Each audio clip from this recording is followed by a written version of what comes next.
So we see in the beginning of the book of John, if you want to go there, in the beginning of the book of John, the saying, in the beginning was the Word, and the Word was with God, and the Word was God. He was with God in the beginning. In him was life, and that life was the light of men. The light shines in the darkness, and the darkness has not understood it.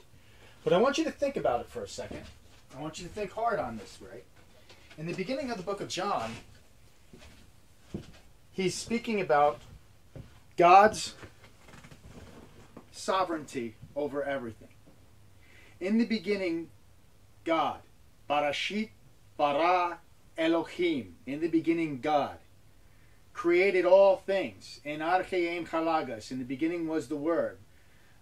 So in the beginning, Jesus Christ had already planned. In the beginning, the gospel was being preached. In the beginning, it preached that God is sovereign over all things, for he made all things. For of him and through him and to him are all things. Right?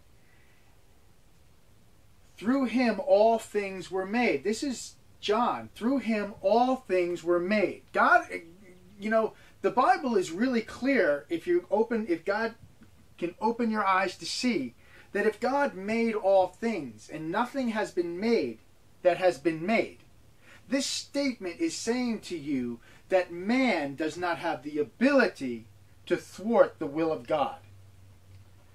That it is he who works in you both to will and to do. So your will is according to your will, but your will cannot be outside of God's will.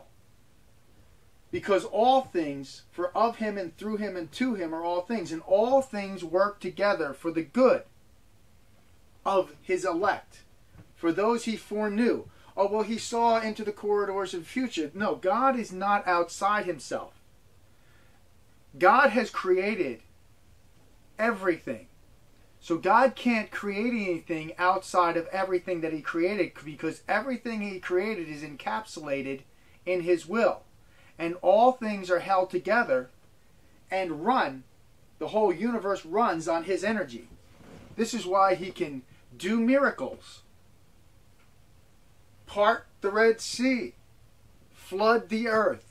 God not only he didn't just say, oh, well, I looked into the future, and because I've created everything, I created a flood to happen at this time.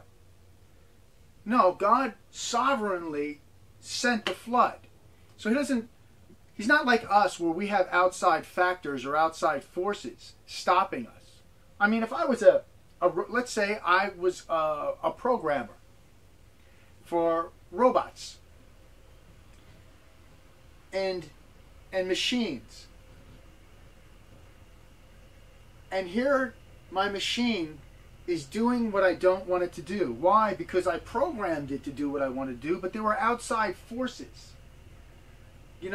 When you look at electronics, there's things called, resonance and resistance and a lightning bolt that might, or even a sun flare that might come in, or an electronic, pulse or force that might come and destroy my creation. But God's creation is all inside one casing. And there's no outside forces. So anything that is outside of his will is part of his will. And so being part of his will, as the engine is running and the clock is ticking, God is the one who's running the clock. So your will cannot be outside of his. Thank you.